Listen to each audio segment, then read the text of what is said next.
Molt bona tarda a tothom. Moltes gràcies. Moltes gràcies per estar en aquesta sessió. És una sessió especial perquè volem apropar-nos al futur. La sort és que el futur ja és aquí. Em sembla que tenim aquí la Elisa. Sí. Perfecte. Hem tingut aquí un petit canvi del directe. Molt bé, perfecte. Solament estava donant les gràcies. Gràcies. Doncs, com a coordinadora del Bachelor de Psicologia, em toca presentar a l'Eudald i, sobretot, agrair moltíssim a les persones que s'han inscrit en aquesta masterclass de dedicar una estona a explorar i a refrescar tot el que té a veure amb les habilitats del futur. Aquesta ponència, aquesta formació prové d'una persona referent en desenvolupament de talent, competències i habilitats pel futur. L'Eudald combina ciència, negoci i humanisme i ha estat impactant en molts alumnes de diversos països. L'Eudald ve del camp de la farmàcia i de la bioquímica. Sí. Exacte. Sembla que la comunicació amb l'Elisa s'ha detingut.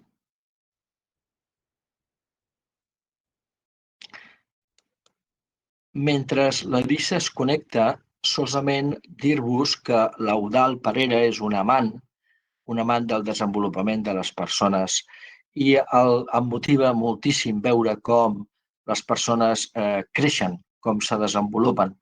I si a la vegada jo he pogut estar una miqueta a prop d'aquest desenvolupament, em fa molt feliç. La veritat és que porto molts anys estudiant què és el que fa falta per tindre èxit a la vida. Èxit no econòmic, sinó èxit global, integral de la persona, com a professional, com a persona, i també, naturalment, en el món de la realitat i en el món de l'economia i en el món de tot. I sempre he observat que hi ha algunes característiques. Molt bé, gràcies, Elisa. Doncs sapigueu que tindreu unes 45 minuts d'explicacions i deixarem les preguntes pel final. Per tant, totes aquelles reflexions, gustosament l'Eudald us les respondrà 10 minutets abans i així el deixem que vagi tirant en aquesta sessió que comença ara mateix. Moltíssimes gràcies. Gràcies, Elisa. Molt amable. Vaig a compartir l'arxiu, que ja el tinc aquí, preparat, perquè el Pablo ens està ajudant, i dir-vos que, solament confessar-vos que la meva motivació són les persones i que realment he tingut la sort d'aprendre de moltes persones, de molts cursos, de moltes hores de formació. A Catalunya, a Espanya, a Portugal, a Europa, a tot Latinoamèrica, des de Miami fins... He tingut molta sort al treballar dins de la indústria farmacèutica i poder aprendre escoltant a moltes persones. La proposta d'avui és una proposta ambiciosa i possiblement algo arrogant, perquè les habilitats del futur segurament no les sabem. Però sí que és veritat que avui en dia tenim metodologies com per fer petites aproximacions i és el que tenim avui pendent.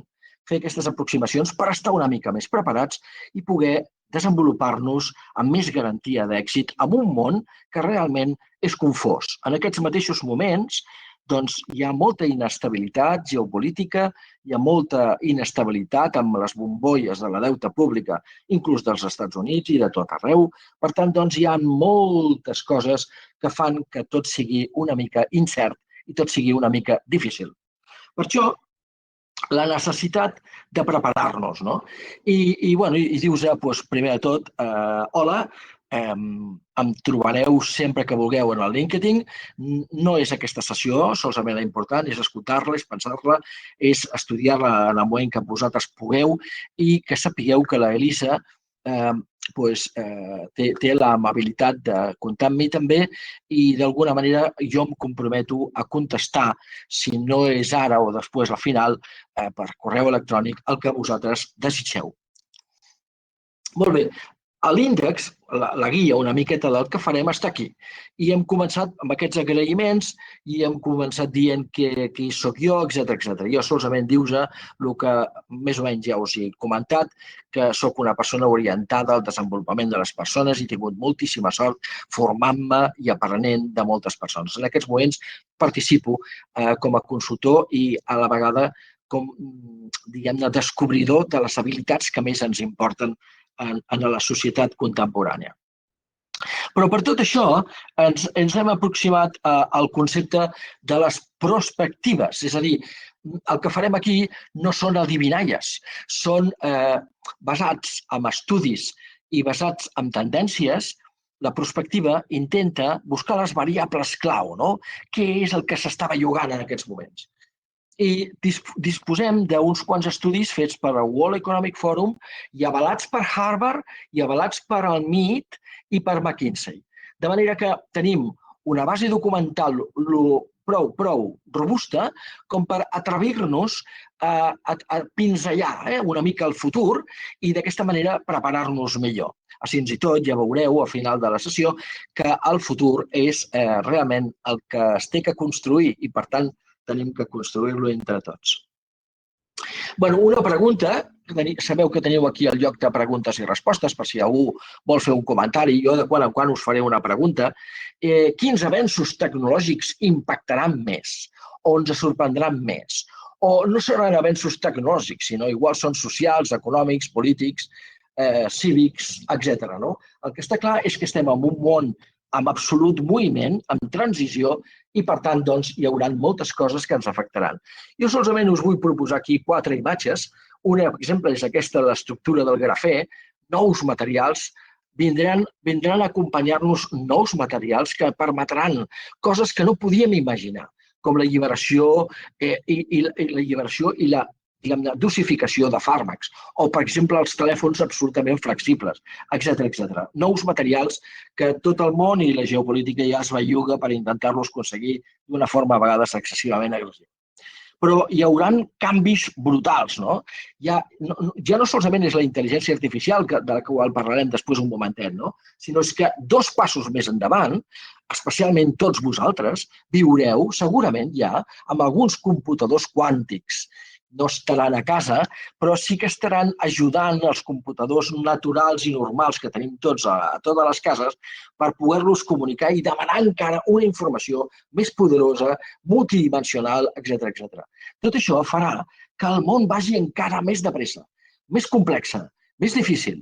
Aquí hi ha una imatge també molt bonica de la tecnologia òmica, que el que està fent és ja no solament estudiar la genòmica, sinó estudiar la genòmica, estudiar els electrons, estudiar moltes coses i fer una combinació holística de totes les tecnologies per comprendre millor com funcionen els teixits, les molècules. Per tant, estem a les portes d'un món verdaderament fascinant. Si no fos perquè hi ha alguns que dirigeixen malament, el món pinta molt i molt interessant, perquè és vostre, perquè el podeu construir i reconstruir, perquè disposem de tecnologies que ens permetran avançar de manera molt important.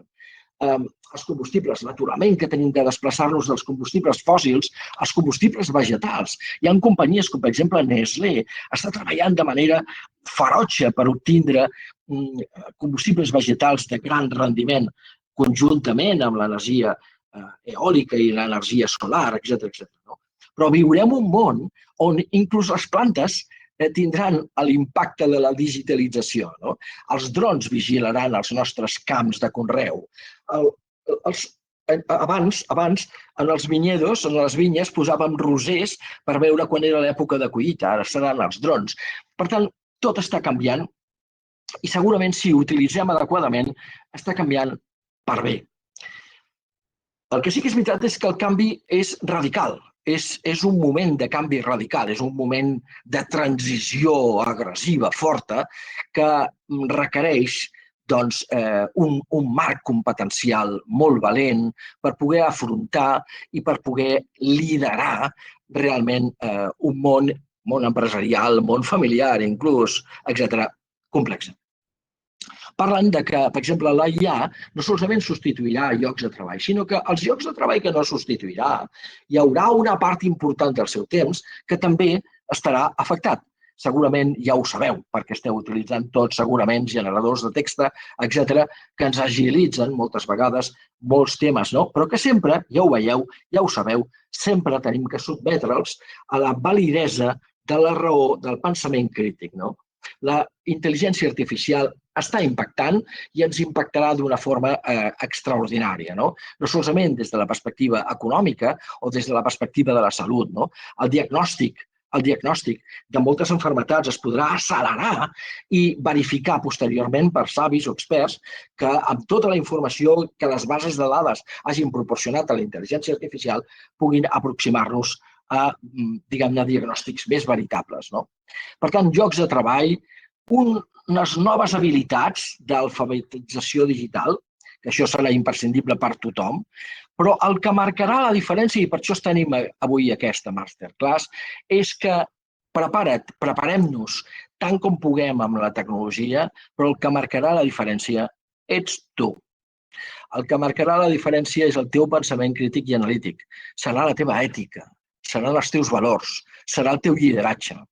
Naturalment que utilitzarem la IA i totes les bases de dades per anar més de pressa i per obtindre una informació una miqueta menys sesgada, si és que els algoritmes no són sesgats. Per tant, estem en un món canviant, un món fascinant.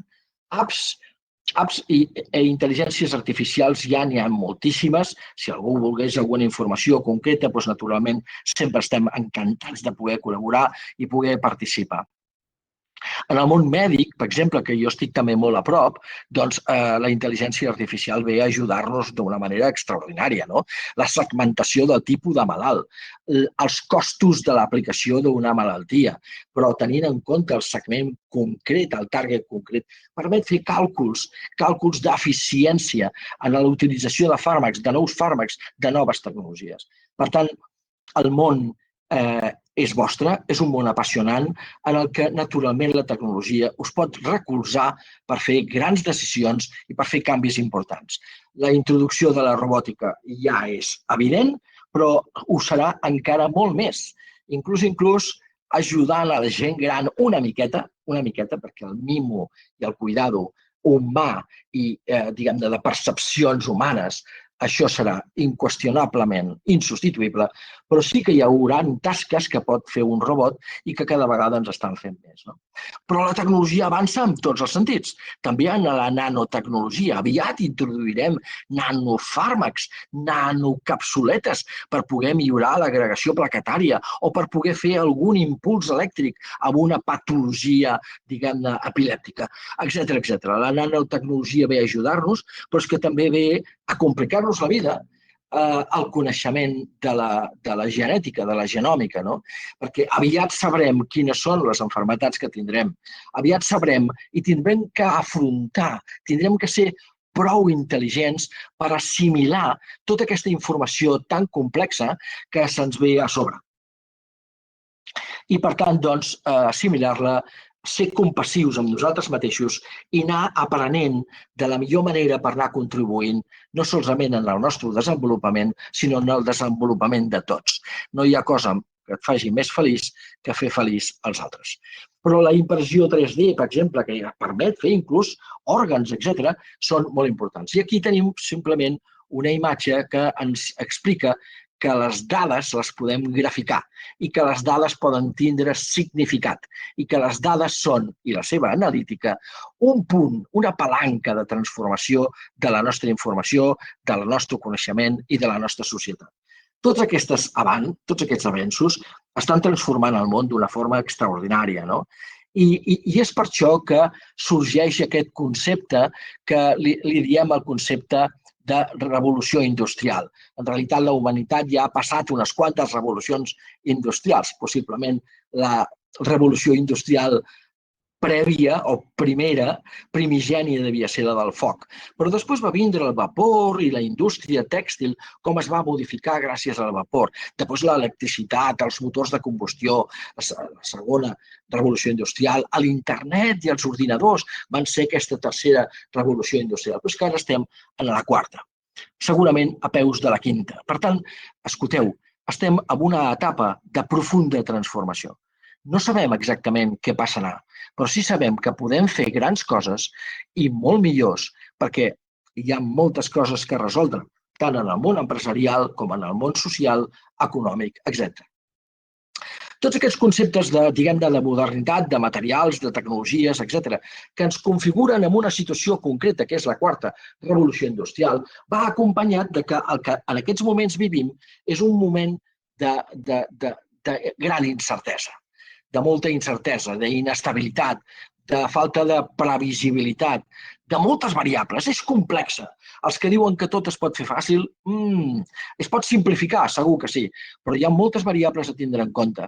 Avui en dia el lideratge ja no solament té que preocupar-se d'aconseguir els resultats econòmics que els objectius de l'empresa tenen. Té que intentar procurar que els seus equips humans siguin feliços dintre de lo possible i té que procurar que el seu impacte mediambiental sigui correcte. Per tant, les variables són moltes i cada vegada més. I quanta més informació tinguem, més complexitats tindrem. Però les podrem gestionar gràcies a la tecnologia. El problema també és la poca veracitat de moltes informacions i els fake news i totes aquestes informacions que estan falsejades. Per això és tan i tan necessari el pensament crític. Per això és tan necessari el que tots els joves i tota la societat en general es prepari per dir un moment, què em dius? Deixa'm-ho reflexionar, deixa'm-ho qüestionar, deixa'm buscar les evidències i deixa'm, en tot cas, pensar jo mateix per veure com ho interpreto.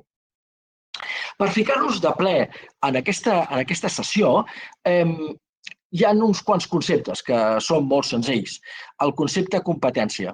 L'explico perquè, encara que molts de vosaltres sou psicòlegs i esteu avançant en aquesta àrea tan meravellosa diguem-ne, de la ciència i del món social, és interessant definir-ho, no? Perquè és un terme que s'utilitza molt en recursos humans, s'utilitza molt en el món de les empreses, però a vegades habitualment no s'entén gaire bé. I aquí tenim una petita fórmula, una expressió matemàtica que potser és més fàcil de digerir. La competència. La competència, quan parlem d'una competència, les competències del futur, ens estem parlant en realitat d'unes 3 variables, sobretot, que són els coneixements, el que sabem, les habilitats, les destreses per poder fer això i les ganes de poder-ho fer, les actituds. No? Per tant, una competència necessita coneixements, però també necessita habilitats i, sens dubte, unes actituds per poder-ho tirar endavant.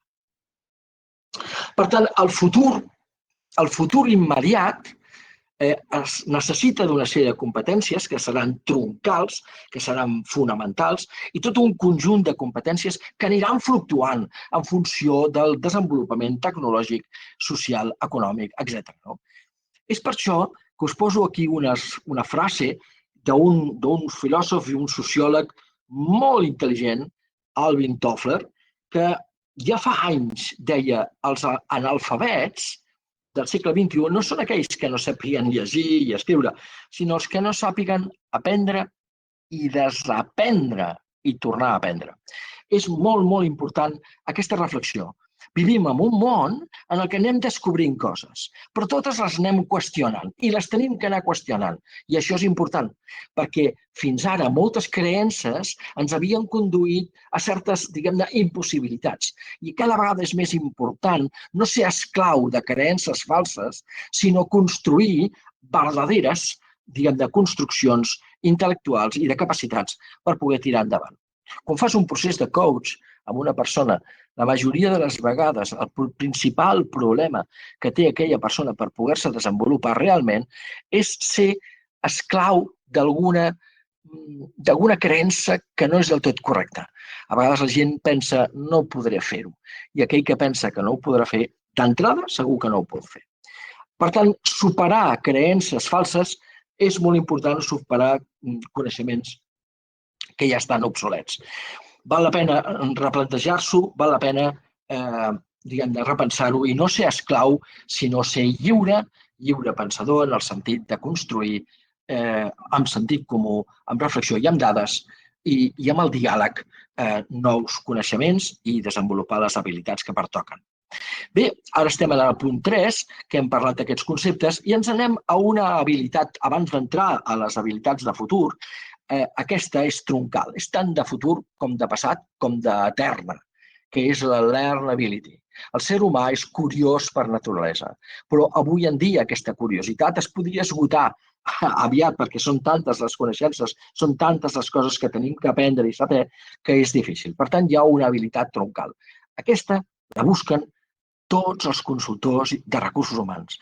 Aquesta persona que estàs entrevistant és una persona que estima aprendre, que està boig per aprendre, que està boja per aprendre. La learnability és el tronc fonamental de tot el futur que ens espera. És a dir, aprendre i aprendre constantment. Ens anem a les següents competències que són, les hem dividit així una mica partint de les mentalment més clares, no? La troncal, la learnability, les essencials, les de sempre, la comunicació, la intel·ligència emocional, les competències que siguin tècniques, que són necessàries per poder saber com funciona un ordinador o com funciona un algoritme, per poder tindre la confiança suficient i prendre decisions a partir d'aquells algoritmes. Bé, les competències essencials, escolta, estan definides per moltes institucions i organitzacions. Me'n vaig directament a aquestes tres que són també molt importants. La comunicació. No aconseguim gairebé res en el món si no és a través de la comunicació. Si no comuniquem bé, no ens entenen. Si no ens entenen, no tindrem projecte. Si no tenim projecte, no tindrem pressupost. Si no tenim pressupost, ens enfonsarem amb una idea que ha sigut incapaç de ser venuda. Per tant, la comunicació entre les persones, entre els països, entre els pobles, entre les nacions, entre els projectes d'una mateixa empresa és fonamental. I jo no volia passar d'aquí sense una petita reflexió que ja l'anireu evolucionant i l'anireu pensant en altres moments. No? Però ja fa uns quants anys estava estudiant el que deia Aristòteles i la retòrica aristotèlica i vaig tindre la sort d'estar treballant en aquell moment amb un neuroeducador, neurocientífic, que treballa a Alemanya. I vam descobrir que, efectivament, els conceptes d'Aristòteles en la comunicació persuasiva, que són el logos, les dades, el patos, les emocions i l'autenticitat, tenien una correspondència molt gran en els estudis de neurociències, però que els hi diem d'una altra manera, còrtex, límbic, emocions, i reptil o basal per les autenticitats, els pors i els plaers. Tot això us ho dic perquè quan comuniqueu teniu que comunicar a tots els nivells. Si solament dones dades, no emociones. Si no emociones, no aconsegueixes l'impacte que aquelles dades necessiten. I, per últim, el reptil o l'autenticitat. No? De quina manera pots créixer tu?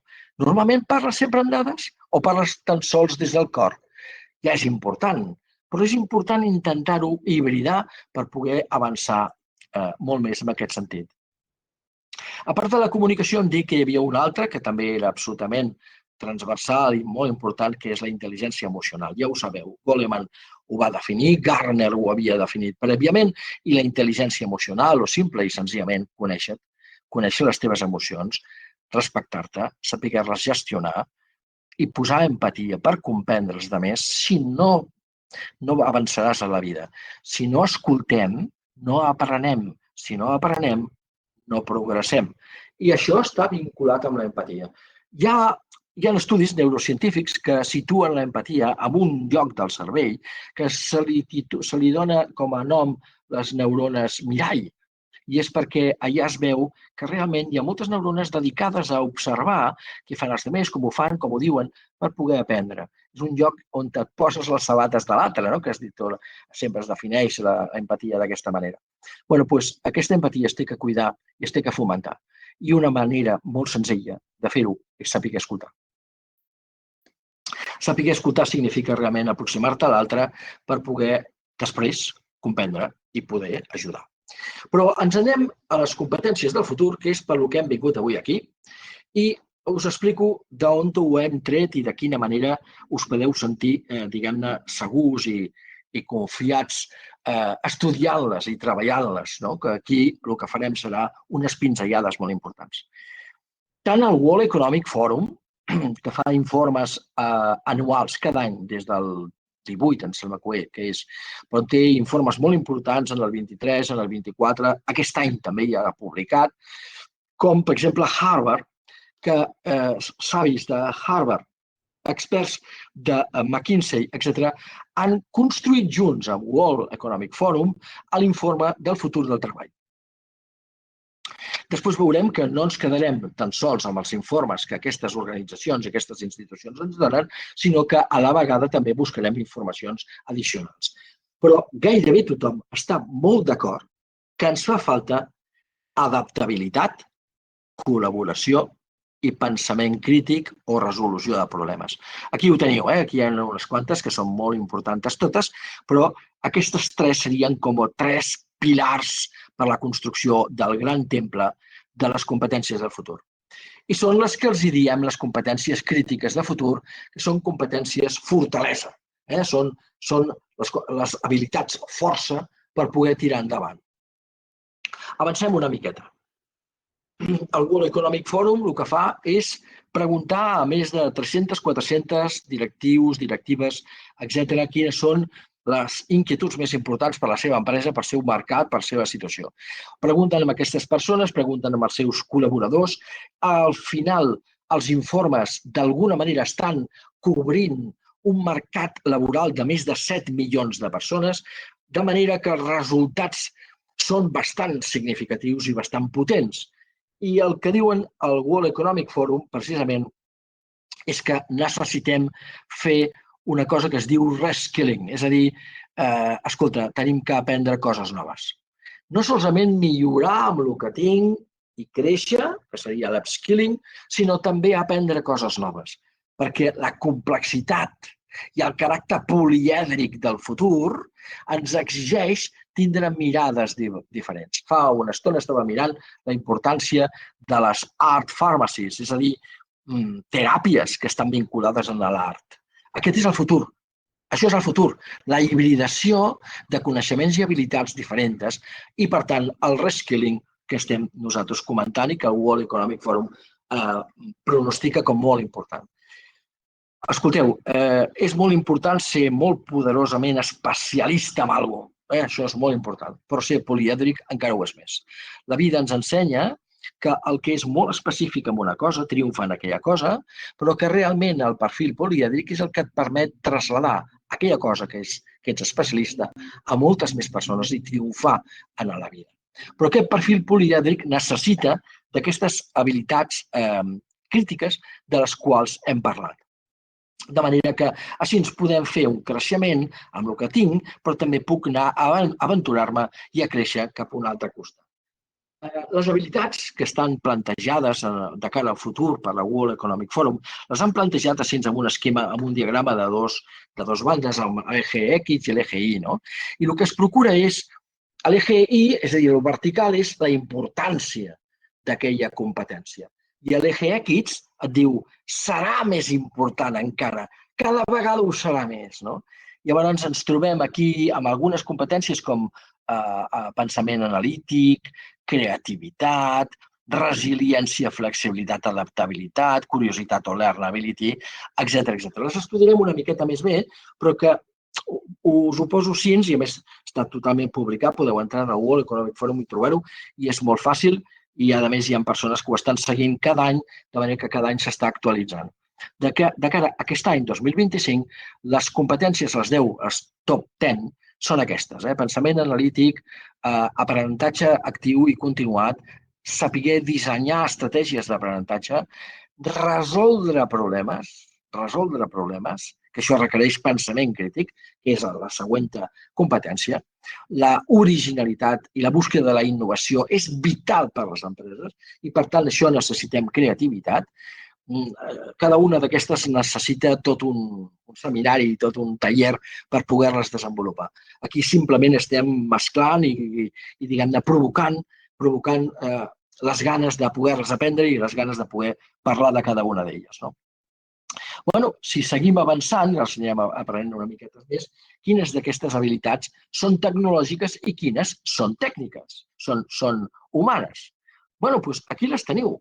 La majoria de les competències que aquestes institucions demanen no són tecnològiques, encara que l'alfabetització digital, encara que la transformació digital, encara que la utilització de la IA, encara que el disseny d'algoritmes ètics, etc., és vitalíssim. El que encara ho és més és el desenvolupament personal i humanístic que permet gestionar la tecnologia, les persones, a tu mateix, per construir progrés. I així es corroboren aquestes 10 habilitats de les quals estem ja cada vegada parlant una miqueta més. No? Per tant, al final, per simplificar-ho, posem aquí les 3 competències que es consideren més i més importants de totes aquestes que hem comentat, tenint en compte, ho torno a insistir, que i a més hi ha estudis ja que demostren que si desenvolupes les habilitats humanistes, després les habilitats tecnològiques les dirigiràs més bé. Poder no sabràs construir algoritmes complexes, però sabràs el que significa i sabràs demanar la transparència suficient per confiar en ells. Així doncs, que sempre ens faltarà un cim, sempre ens faltarà continuar per poder aprendre. I per tant, doncs, aquí també, en aquesta presentació igual, no? I ara estem en aquestes 3 tan importants que hem dit que són l'adaptabilitat, la resolució de problemes i el treball en equip. Tot va tan ràpid que el canvi que és natural en la naturalesa, és a dir, Darwin ja parlava de les espècies que s'adapten, no fan falta la intel·ligència a vegades, sinó la capacitat d'adaptar-se, la intel·ligència per poder adaptar-se, doncs és avui en dia tan bèstia, tan canvi, el canvi és tan ràpid, i per això hem posat aquesta espècie de tren bala que ens explica que el canvi és difícil de fer, perquè és molt ràpid. Pujar al tren d'alta velocitat és molt ràpid. Per tant, aquí està, diguem-ne, una imatge que poder ens ajuda. Davant d'aquests canvis, davant de cada vegada una tecnologia nova, davant d'un descobriment cada vegada més nou, davant d'un model de treball híbrid, davant de tantes variables, necessitem fer surf, que seria una forma, diguem-ne, visual de veure el que tenim que fer, que és, escolta, estudiar les oles, apoyar-te sobre elles, conèixer-les, flexibilitzar-se, moure's amb la flexibilitat i adaptabilitat per poder triomfar. Parlarem una miqueta més d'això, de l'adaptabilitat. L'adaptabilitat és la capacitat d'aprendre. L'adaptabilitat és abraçar, estimar el canvi. Com puc estimar el canvi? La majoria de les empreses que fan gestió del canvi, la majoria d'elles no aconsegueixen grans èxits, perquè s'obliden, tenen l'estratègia, naturalment, tenen els timings, tenen els temps per poder-ho fer, però s'obliden de desenvolupar l'adaptabilitat en la seva organització i estructura per poder rebre amb il·lusió els canvis que es produiran. Així que aquelles empreses i organitzacions que sàpiguen ser adaptables podran canviar més de pressa i, per tant, progressar i tindre èxit. Hi ha molts autors que parlen d'això, molts autors, i el que també s'ha introduït en aquests moments en el canvi i en l'adaptabilitat és la idea de l'agilitat, és a dir, fer les coses amb agilitat. Poder no tan perfectes, sinó anar-les construint i tindre la capacitat de modificar-les, de canviar-les, de millorar-les en funció del que escolto del meu client, del que escolto a la societat, del mercat, etc. Com ser més adaptable si això és tan important? Doncs ja ho soc d'adaptable, diuen moltes persones. Ja ho soc d'adaptable. Sí, ho ets molt, però quan ve un canvi a l'empresa pateixes. O quan tens que canviar d'aquesta escola a l'altra escola. O quan tens que canviar de relacions perquè canvies de país, perquè canvies... Costa tot molt. I és que l'adaptabilitat a la velocitat que se'ns exigeix avui en dia no és gens fàcil. Vaig tindre la sort i l'oportunitat de poder escriure a la Harvard Business Review un article dedicat a l'adaptabilitat que és tan important.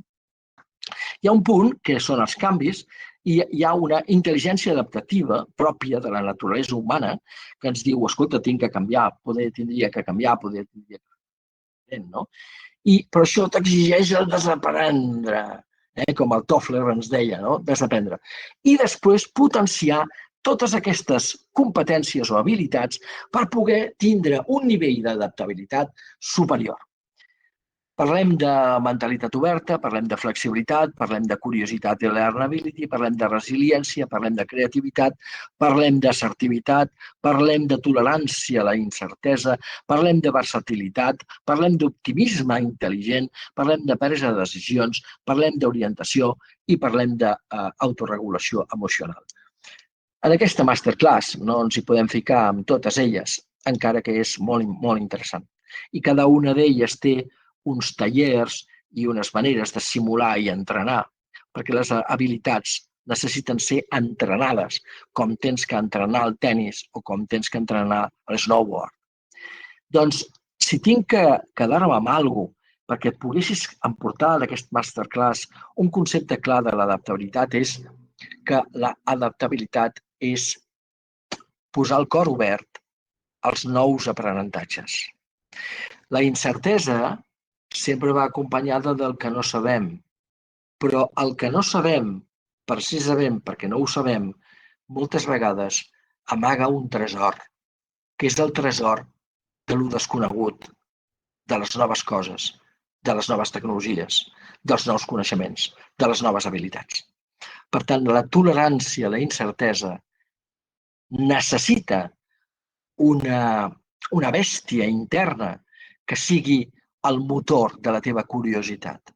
Si hi ha canvis i aquests canvis me poden donar un progrés, me poden ajudar a construir una societat millor o una família més estable o personalment puc progressar. En tots aquests progressos, l'adaptabilitat és necessària, però darrere el que necessites són ganes, boges per aprendre. I això no t'ho trauràs mai de sobre i ojalà sempre t'acompanyi perquè és la fórmula de l'èxit del futur. L'adaptabilitat, no a tot, no em tinc que adaptar a una dictadura, em tinc que adaptar a el que genera progrés, em tinc que adaptar a la incertesa que va acompanyada de nous coneixements, de nous aprenentatges i de verdaderes innovacions. Teniu l'article publicat i suposo que l'escola i els organitzadors us poden facilitar el PDF, on hi ha la bibliografia, etc. Sempre podreu compartir tot el que necessiteu. Aquí hi ha una imatge, igual que hem posat abans el xicot que feia surf, aquí hi ha una noia o una persona que està fent snowboard, no? I és que és preciós per entendre l'adaptabilitat. No sé si heu fet esquí alguna vegada, no? Potser aquí a Andorra. Jo ho he fet algunes vegades i he disfrutat molt. Però quan comences a fer la pista, el primer és una mentalitat oberta. Estàs open mind, disfrutes del paisatge, disfrutes. Això serà preciós. La baixada serà, bueno, ja veurem com serà. Però necessites flexibilitat, Vas veient, ostres, aquesta pista és més dura, aquesta neu és més tova. Vas aprenent de cada una de les experiències. Inclús hi ha un moment que caus, espolses la neu al pols i te tornes a aixecar, fas, ui, aquesta era més dura. I la resiliència et permet tornar a aixecar. Prens decisions sobre aquesta pista, sobre l'altra. Vas aprenent constantment, et recuperes, expliques als altres el que has fet, el que has après, explores les pistes. Ets optimista perquè estàs disfrutant i les decisions t'acompanyen. Ets versàtil perquè no importa que ara sigui neu pols, que ara sigui neu més dura. Jo estic constantment aprenent i constantment disfrutant d'aquesta experiència. Per tant, respirar i gaudir, això és l'adaptabilitat. És difícil de desenvolupar-la als nivells que avui en dia s'exigeixen, però sempre que vulgueu, penseu en el que està esquiant, està disfrutant. I l'adaptabilitat és disfrutar de nous aprenentatges i noves experiències. Es pot aprofundir molt més sempre, Bé, una altra competència absolutament crítica, força, fortalesa o strengths, seria la resolució de problemes. Cada vegada els problemes són més complexes i realment necessitem tindre les habilitats per fer-ho així. Jo primer tinc que dir-vos que el nostre cervell està preparat per poder fer-ho. Però sí que és cert que el nostre cervell, i això ho ha definit molts pensadors, i sobretot el Kahneman, que li van donar el Premi Nobel, i alguns altres, en Taleb, etc., que també han defensat moltíssim aquesta forma, i els neurocientífics han après que quan el nostre cervell pren decisions, les pren una àrea del cervell, a vegades de les més primitives, però el que sí que és cert és que pren decisions molt ràpidament, sense pensar, sense l'esforç de pensar. Kahneman, per això, diu que hi ha dos sistemes. El sistema 1, que és ràpid, automàtic, el tenim i gràcies a que el tenim sobrevivim. Però les decisions més importants tenen que ser sotmeses, esforçades, pensades. I aquest esforç, aquesta energia consumida en el pensament, és el que exigeix un sistema més complex, un sistema que li diu Kahneman, el sistema 2. Per tant, per prendre decisions, no solament tinc que decidir emocionalment o ràpidament, tinc que fer un esforç, a tindre totes les dades, a tindre tota la informació i a sotmetre-la i debatre-la amb els meus companys. Això potser és complex d'entendre, però són les tres dimensions del pensament crític. I aquestes tres dimensions ens exigeixen una qualitat del pensament, evitar sesgos i sobretot tindre una metodologia ben feta en la construcció de la resposta davant del problema. Sí, igual que he fet amb l'adaptabilitat, que us he dit que una de les coses més importants era tindre tolerància a la incertesa, és a dir, no m'importa el que vindrà, no ho sé, però aprendré d'això.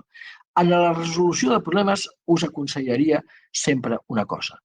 Definiu molt bé el problema.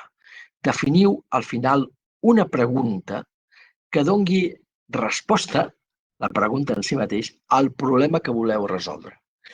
Normalment, la formulació o la identificació i la comprensió del problema et permetrà resoldre el problema. Per tant, és molt important identificar-lo. Quan dius, és que passa això, sí, però queda tan genèric que a vegades no ho podràs resoldre mai. La resolució de problemes necessita, per tant, una identificació, evitar esbiaixos, sesgos, tant de confirmació com d'anclatge, tots aquests esbiaixos que ens acompanyen sempre. Per això és tan important aplicar el sistema 2 de Kahneman, és a dir, pensar, fer l'esforç de pensar. I ens queda una tercera habilitat molt important, que seria el treball en equip i la col·laboració. Mira, podeu anar molt lluny sols, però el món futur necessita innovació, necessita confrontació, necessita les idees teves i les del company i de la companya. No podem construir més si no estem junts. Aquest concepte, diguem-ne, d'individualització que la societat actual ens ha venut està molt bé, però no és suficient. Solament el progrés ve de tots, de junts, de treballar junts, perquè si no estem junts, la innovació serà prou difícil. Per tant, la creativitat, que és el resultat de la diversitat d'idees, de la diversitat de mirades, etc., va acompanyada, efectivament, d'un pensament que és el pensament col·laborador.